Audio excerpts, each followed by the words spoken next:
গেল ৩ জানুয়ারি মাদুরোকে অপহরণের পর ভেনেজুয়েলার শাসনভার নিয়ে আলোচনায় আসেন নোবেল বিজয়ী মারিয়া করিনা মাচাদো। দেশটির ২০২৪ সালের বিতর্কিত নির্বাচনে নিজেদের বিজয়ী দাবি করে আসছে মাচাদোর নেতৃত্বাধীন বিরোধী জোট। যদিও তখন তাকে সমর্থন দিতে অস্বীকৃতি জানান ট্রাম্প। বিপরীতে অন্তর্বর্তী প্রেসিডেন্ট ডেলসি রদ্রিগেজের সঙ্গেই কাজ শুরু করেছে ওয়াশিংটন। এমন অবস্থায় ট্রাম্পের সঙ্গে হোয়াইট হাউসে একান্তে বৈঠক করেন মাচাদো। এ সময় মার্কিন প্রেসিডেন্টকে উপহার হিসেবে তার নোবেল শান্তি পুরস্কার পদক তুলে দেন। ভেনেজুয়েলার জনগণের স্বাধীনতার প্রতি ট্রাম্পের প্রতিশ্রুতির স্বীকৃতি হিসেবে উপহারটি দিয়েছেন বলে জানান মাচাদো।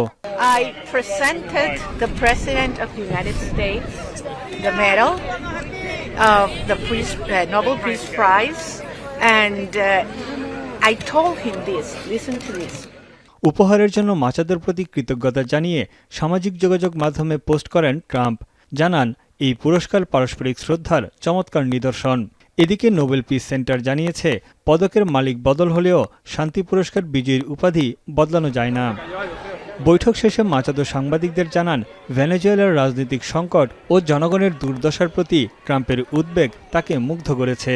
ট্রাম্পের সঙ্গে ফলপ্রসূ আলাপ হয়েছে বলেও দাবি করেন Machado.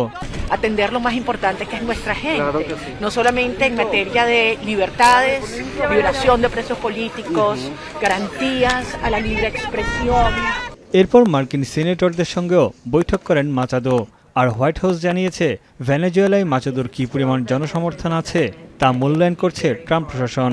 I think the president's assessment that you just pointed out was based on realities on the ground. It was a realistic assessment based on what the president was reading and hearing. এদিকে জ্বালানি খাতের বিনিয়োগ নিয়ে একটি আইন সংস্কারের প্রস্তাব দিয়েছেন ভেনেজুয়েলার অন্তর্বর্তী প্রেসিডেন্ট ডেলসি রদ্রিগেজ। সংস্কারের আওতায় আছে নতুন ক্ষেত্র ও অবকাঠামো উন্নয়নে বিনিয়োগের অনুমতি। De una vez y para siempre esta contradicción histórica. Hermanos y hermanas, diputados, diputadas, no importa la tolda política, se los digo. Maduro ও তার স্ত্রী মুক্তির দাবিতে রাজধানী কারাকাসে বিক্ষোভ মিছিল করে শ্রমিকরা। একই দাবিতে ভেনেজুয়েলার বিভিন্ন শহরে টানা 12 দিন ধরে বিক্ষোভ চলছে। তানভীর চানি, এখন বিশ্ব। কালার এক্সপার্ট, জর্জ স্যাপ এবং মাইল্ড অন হ্যান্ডস টেকনোলজি সমৃদ্ধ অরিক্স ক্রিস্টাল ওয়াশ আপনার লন্ড্রি এক্সপার্ট।